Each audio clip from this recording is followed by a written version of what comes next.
N'hésitez pas à liker la vidéo si elle vous plaît et si vous êtes nouveau sur la chaîne, n'oubliez pas de vous abonner et d'activer la notification pour ne rater aucune de nos prochaines vidéos. On commence.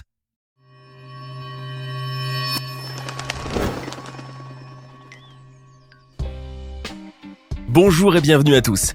La notion de chance est assez relative. Certains peuvent s'estimer chanceux en ayant trouvé une pièce par terre, tandis que d'autres survivent à l'impossible ou gagnent des millions à la loterie. Quoi qu'il en soit, il existe certaines personnes sur Terre dont la bonne étoile est à envier, et vous serez surpris de constater à quoi la véritable chance peut ressembler. Restez jusqu'à la fin pour voir comment un homme a gagné $1 million à la loterie après avoir été frappé par la foudre. Voici les 10 personnes qui ont eu le plus de chance au monde. Connaissez-vous le photobombing ? C'est l'acte accidentel ou intentionnel d'apparaître au moment de la capture d'une photographie au premier plan ou en arrière-plan. Le résultat est souvent hilarant. Le photobombing, dont je vais vous parler maintenant, est le fruit d'un pur hasard et concerne un couple de Chinois. Xu et Ye étaient mariés depuis 5 ans. Et un jour, quand ils étaient chez sa belle-mère, le mari a décidé de parcourir les photos d'enfance de sa femme car il voulait savoir à qui ressemblaient ses filles jumelles, et ce qu'il a découvert est incroyable. Il s'est aperçu qu'il apparaissait sur une des photos de sa femme prise 11 ans avant leur rencontre, un cliché qui date de juillet 2000. Cette année-là, Monsieur Ye et Madame Xu faisaient les touristes dans la ville de Qingdao. Comme tout visiteur qui se respecte, les deux, qui ne se connaissaient pas à l'époque et n'étaient que des adolescents, se sont arrêtés à la célèbre place du 4 mai de Qingdao et ont immortalisé le moment avec des clichés. Sur la photo de Xu, la jeune fille vêtue d'une robe blanche pose devant la grande sculpture et à l'arrière-plan se tient un jeune homme. Cet homme n'est autre que son futur époux, qui s'est immédiatement reconnu en retrouvant la photo car lui-même avait posé ce même jour devant le même point de repère. Pour confirmer ses doutes, Ye est vite rentré chez lui afin de retrouver la photo qu'il avait prise lors de son voyage. Et il avait raison. C'était bel et bien lui à l'arrière-plan. Le couple ne commencera officiellement son histoire commune que 11 ans plus tard dans une ville à des milliers de kilomètres de distance. Suite à cette fameuse découverte, le mari s'est empressé de la partager sur les réseaux sociaux, prouvant que certaines personnes sont juste destinées à être ensemble. Il a d'ailleurs déclaré vouloir retourner sur le lieu en compagnie de leurs enfants car cela a désormais une signification particulière pour lui et sa femme. Une simple recherche peut parfois se transformer en une quête du trésor, et Eric Lowes pourra en témoigner. Lors du 16 novembre 1992, cet agriculteur à la retraite de Hoxne, dans le Suffolk en Angleterre, s'était lancé à la recherche du marteau qu'il avait perdu. À l'aide d'un détecteur de métal que lui avait offert sa femme 12 ans plus tôt, il parcourut un champ aveuglément avant de tomber sur une incroyable découverte. Le détecteur qui avait mis un signal fort dans la terre a poussé le retraité à creuser. Après avoir ressorti quelques cuillères en argent et des pièces d'or, Lowes laissa tomber la pelle pour appeler la police et la société archéologique locale. Bien qu'il n'ait pas retrouvé son marteau, Eric Lowes a découvert bien mieux que cela, une collection d'argent et d'or datant de la fin de l'époque romaine. Une découverte qui a affolé les archéologues et qui est considérée comme l'un des plus grands trésors jamais trouvés en Grande-Bretagne. Il y avait été enterré au début du 5e siècle et y est resté pendant plus de 1500 ans. La collection comprend plus de 15 000 pièces de monnaie, 200 bijoux en or et de nombreux articles de table en argent tels que des louches et des cuillères. Pour avoir trouvé ce merveilleux trésor, Lowes a reçu 1,75 million de livres sterling du gouvernement britannique, soit 1 782 000 €, une somme qu'il a partagée avec le fermier à qui appartenait le terrain où le trésor a été découvert. Les objets sont maintenant exposés au public au British Museum de Londres et ont une valeur estimée à environ 2,66 millions de livres sterling. Martin de Jong peut remercier sa bonne étoile et son 6e sens qui lui ont sauvé la vie en lui permettant d'échapper à 2 fois à la mort. Ce coureur cycliste hollandais peut en effet se targuer de sa chance car en moins de 5 mois, il a contrecarré les plans de la faucheuse à 2 reprises et de la même manière. La première fois s'est déroulée le 8 mars 2014. Ce jour-là, il annula à la dernière minute son billet pour le vol 370 Malaysia Airlines reliant Kuala Lumpur à Pékin, un vol depuis portée disparu et dont certains affirment même qu'il se serait abîmé en mer. La deuxième fois où Martin trompera la mort, c'était le 17 juillet de la même année, en annulant son billet pour le vol MH17 reliant Amsterdam à Kuala Lumpur car il avait trouvé moins cher. Heureusement pour lui, car le premier avion où il avait réservé une place s'est écrasé à mi-chemin après avoir été abattu par un missile solaire. Avant de prendre l'avion, il faudrait peut-être demander à Martin, qui a décidément une sacrée intuition. Certaines personnes sont prêtes à tout pour obtenir une photo ou une vidéo, quitte à mettre en danger leur vie. C'est le cas de ce passionné de chemin de fer dont l'identité demeure inconnue, qui a failli se faire heurter par un train qui roulait à une vitesse de 70 km/h. C'est en 2010 que la fameuse locomotive à vapeur historique d'Oliver Cromwell a traversé un village du Suffolk, en Angleterre, attirant ainsi les amateurs des chemins de fer venus immortaliser ce moment.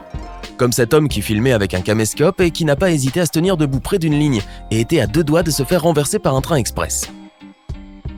La séquence qui a été filmée montre l'homme sur un passage à niveau faisant face au train à vapeur, tandis que dans la direction opposée provenait un train qui a failli le tuer. Heureusement que sa bonne étoile était présente et l'a sauvé. Vesna Vulović est considérée comme la plus grande miraculée de l'histoire. Cette hôtesse de l'air serbe avait été envoyée par erreur à bord d'un DC-9 en 1972, un avion qui devait faire la liaison entre Copenhague et Belgrade, mais qui n'arriva jamais à destination. Le vol explosera et se désintégrera au-dessus de la République tchèque. Vesna, qui était à l'arrière de l'appareil, se retrouvera propulsée hors de l'avion, faisant alors une chute libre de 10 000 mètres sans parachute, ce qui lui vaudra de faire son entrée dans le livre Guinness des records pour être la seule personne à avoir survécu à une telle catastrophe aérienne. Vesna survit parce qu'elle était attachée à son siège au fond de l'appareil, et lorsque l'appareil se sépare de l'avant et va finir sa chute sur une montagne enneigée, la neige amortit considérablement le choc. Vesna plongera dans le coma et se réveillera 27 jours plus tard avec notamment des côtes cassées, plusieurs fractures et des problèmes d'amnésie, mais en vie. L'histoire de l'hôtesse de l'air est si incroyable qu'elle deviendra une héroïne nationale en Serbie. Elle sera décorée par Tito et même honorée par une chanson d'un folk singer serbe.